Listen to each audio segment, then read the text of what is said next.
یہ حضرت پیر پٹھان رحمت اللہ تعالی علیہ، ان کی بارگاہ میں ایک ہم جیسا بندہ گیا کہ سنا ہے بڑی شہرت ہے، اللہ کا ولی ہے، چلو زیارت کرتے ہیں، کوئی نصیحت پوچھیں گے، کوئی نصیحت کریں ہمیں۔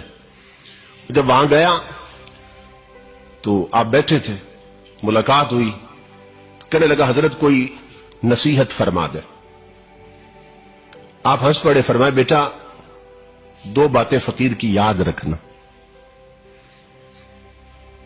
اگر رب کو خود سے بہتر نہ سمجھ سکو نا، اب نصیحت سن، ولیوں کے کیا انداز۔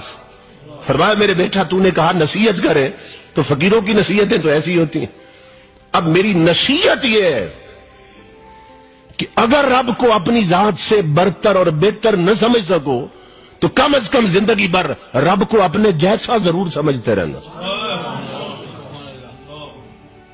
اگر بہتر نہ سمجھ سکو اپنے جیسا ضرور سمجھ، اپنے برابر ضرور سمجھتے رہنا رب کو۔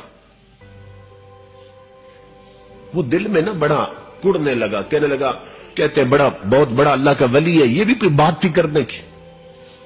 کوئی مسلمان ایسا ہے جو رب کو سب سے برتر نہ سمجھے، سب سے افضل نہ سمجھے؟ یہ کیا بات کر دی انہوں نے؟ کہتے ہیں کہ رب کو بہتر نہ سمجھ سکو تو کم از کم اپنے برابر ضرور سمجھتے رہنا۔ یہ کوئی بات تھی؟ میرا وقت ضائع ہو گیا، سارا سفر بیکار گیا، دل ہی دل میں کھڑنے لگا۔ اولیاء کرام تو دلوں کے جاسوس ہوتے ہیں نا، معلوم ہوتا ہے کیا سوچ رہا ہے۔ ہنس پڑے، فرمائے بیٹا یہ نصیحت نہ پلے باندھ لینا میری جو میں نے کی ہے۔ وہ اٹھ کے جانے لگا، حضرت اجازت دے۔ آپ نے فرمایا ایسا کرو، اب شام کا وقت ہے، لمبا سفر ہے، رات یہیں گزار لو، صبح چلے جانا، ناشتہ کر کے نہ صبح چلے جانا۔ وہ رک گیا، شام کا وقت تھا، اس نے رات گزاری۔ صبح سویرے وہ بیٹھا تھا اپنے کمرے میں نماز کے بعد، تو جو ناشتہ تھا نا اس کے کمرے میں پہنچایا گیا۔ وہ جو ٹرے تھا ناشتے کا، اس میں ایک طرف مرغ روسٹ پڑا تھا، مکھن تھا، شہد تھا، پراٹھے پڑے تھے، تازہ ہر شے۔ اس کے ساتھ ہی نا رات کی باسی دال پڑی تھی لنگر کی، اور خشک روٹی بھی پڑی تھی، 2-3 دن پرانی روٹی، وہ بھی ساتھ اسی ٹرے میں پڑی تھی۔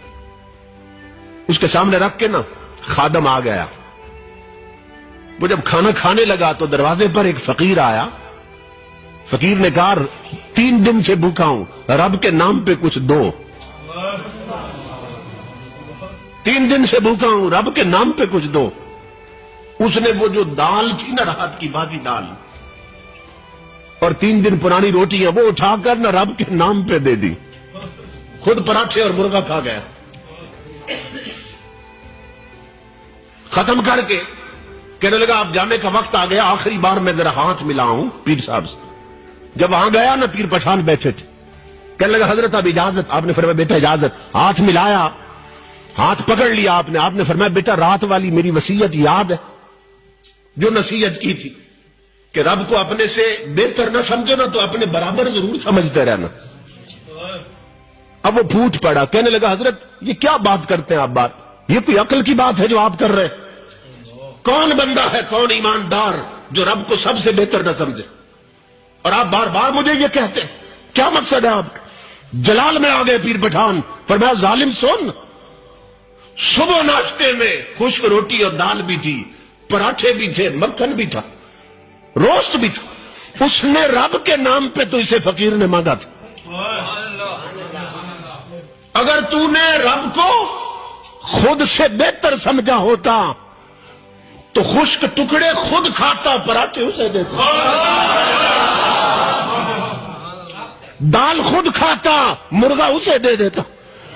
اور نادان اگر رب کو خود جیسا سمجھا ہوتا تو کم از کم ایک پراٹھا اسے دیتا، ایک رکھ لیتا، ایک باسی روٹی اسے دیتا، ایک رکھ لیتا۔ تو نے ساری باسی اٹھا کر اسے دی، سارے پراٹھے خود کھائے، اور بدبخت تو نے رب کو خود سے برتر کیا سمجھنا تھا، تو نے اپنے جیسا بھی نہیں سمجھا۔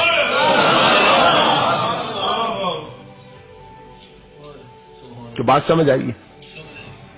یہ صرف اس کا کیس نہیں تھا، ہمارا کیس بھی ہے، ہم سب کا یہی معاملہ ہے۔ ہم نے رب کو سب سے برتر تو کیا اپنے جیسا بھی کبھی نہیں سمجھا۔ رب کے نام پہ ہم سے بھوکا مانگتا ہے، تو وہ جو بیکار شے کھانے کی ہے نا گھر میں وہ اٹھا کے دیتے ہیں. رب کے نام پہ فقیر پیسہ مانگتا ہے, پرس اور بٹوا نکالتے, جو سب سے پرانا نوٹ ہے وہ رب کے نام پہ دیتے ہیں. ننگا آتا ہے دروازے پر صدا لگاتا ہے رب کے نام پہ دو, تو گھر میں جو سب سے پرانا سوٹ ہے وہ رب کے نام پہ دیتے ہیں.